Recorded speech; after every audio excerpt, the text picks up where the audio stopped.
Well, hello there.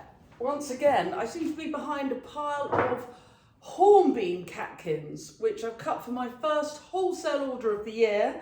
We're not officially cutting till next week, but I have a lovely client who said, would I let her know what I had for the 1st of April? And so I said, we've got some hornbeam catkins, and she thought that was a lovely idea. So these are going to be at a wedding on Saturday. Anyway, I'm going to get them out of the way, and then we're going to see. Oh, pop them in a bucket.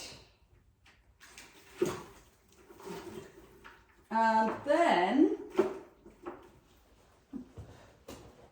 we're going to see what's in the box. I always try and remember to order some bulbs in the spring to flower through the late summer and autumn. And people sometimes forget that this is an option. We're always so busy remembering to order bulbs in the autumn for flowering in the spring. There are lots of nice options for late summer and autumn flowering bulbs. So I thought we'd see what's in the box. Now, if you're new to the channel, please subscribe, press the bell icon, and we'll tell you when we've got more clips coming up. And if any of the tips and tricks I give you along the way are useful, you can always buy me a coffee, or better still, join my club on the YouTube here. Their links for coffee buying and club membership are in the blurb to all my clips. Right, let's see what's in the box. Right. First of all, why do I buy from Peter Nyson? They don't pay me to say this, but all of their packaging is recyclable, and really more to the point for me is that none of their bulbs, they assure me, are dipped in neonicotinoids, and neonics are notoriously bad for insects. So I try and make sure that anything I buy in to Common Farm Flowers has not been dipped in neonics. Sometimes easier said than done, but we also keep bees here, wild bees. So I really don't want anything to be dipped. So what have I bought? Well, plenty of agapanthus. Now, I grow on thick clay. So you might think, really? Why are you going to try agapanthus? Well, the answer is, summers are getting hotter. I know these would prefer a freer draining soil. And I did try them last year. I put them straight in the ground up the field, and somebody, I don't know who, kept digging them up. But I think they're such a valuable cut flower, and with my business going more and more wholesale, I know my wholesale customers would really like them. So what I'm going to do is I'm going to pop them up, which sounds crazy, but I'm going to pop them up and grow them on for this summer. And then when I've got then they're sort of more established, I'm going to plant them out in the autumn.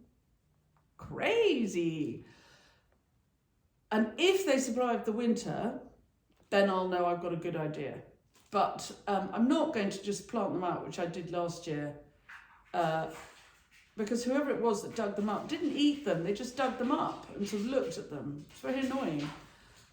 But it is possible that our soil is not sufficiently free draining. But I'm always looking for things, with the world warming up. Last year we had a very hot summer, so we'll see whether the agapanthus like it. Let's put them over here. Always gladioli. And these are Gladiolus murieli, which used to be called acidanthera. And they are a beautiful late season, tall, white bell, scented, very, very delicate gladiolus. So they're not, like the heavy, strong stems with the great big wow factor flowers, which I do love and I do grow. But these are tender, So I put them in every year. They don't overwinter here terribly well. Well, they overwinter, but they don't flower the following year. So again, but these will happily go in the ground. I'll pop these in the ground where I've got some room. Tea Cake's had a haircut. She's furious. So I've got 500 of those. What else have I got in this exciting box? Lots and lots of agapanthus. More glads. These are nanus, which are smaller glads. So when they grow, they're maybe 45, 50 centimetres tall. They're not enormously tall, very delicate. And they're very pretty, soft flower. So these will be good for weddings later in the summer. And I've got 50, I think I've got 50 or 100 white and a 50 or 100 of the mixed colours.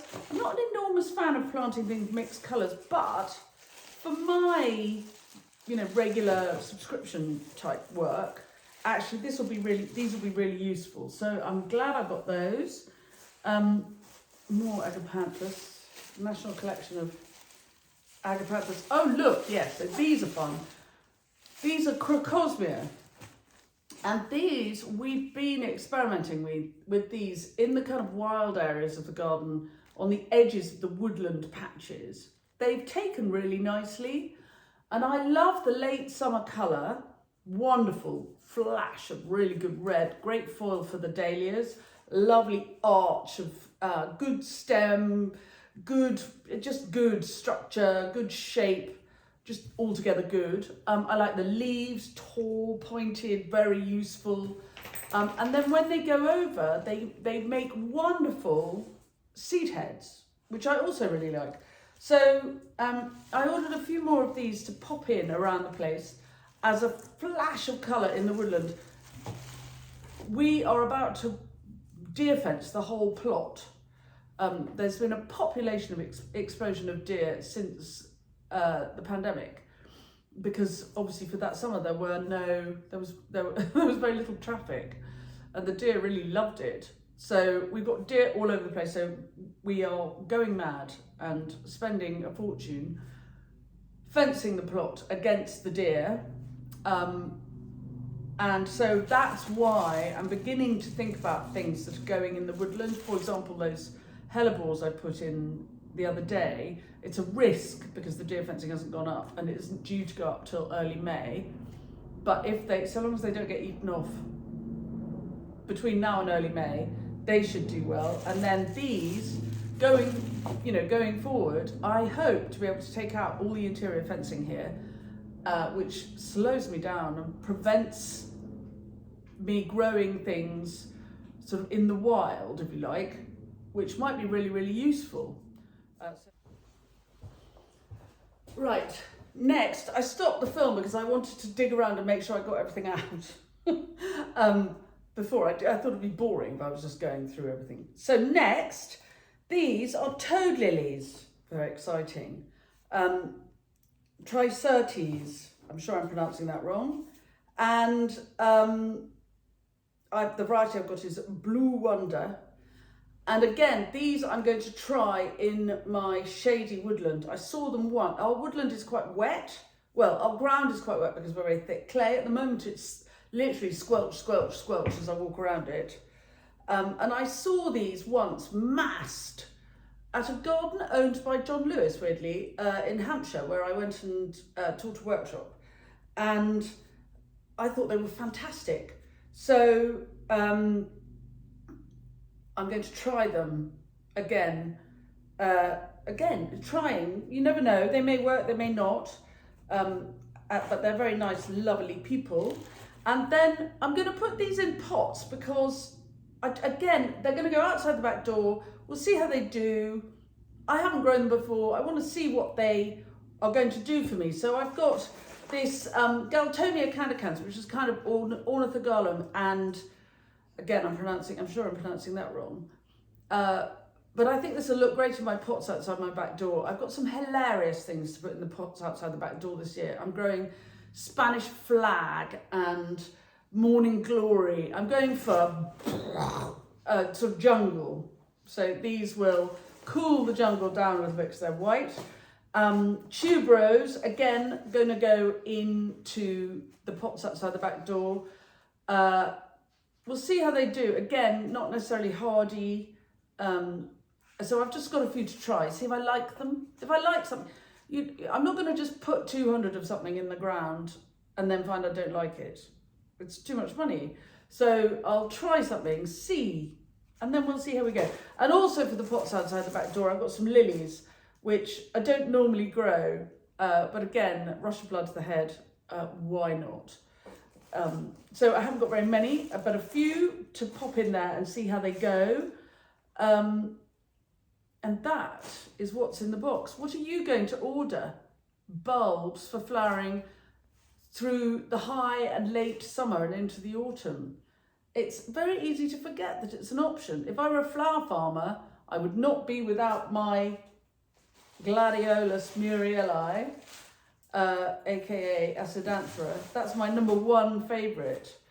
But we'll see about everything else. I hope that all my agapanthus survive the marauding, whoever it was who was digging them up last year. Right, thanks very much for coming along, and I will see you soon.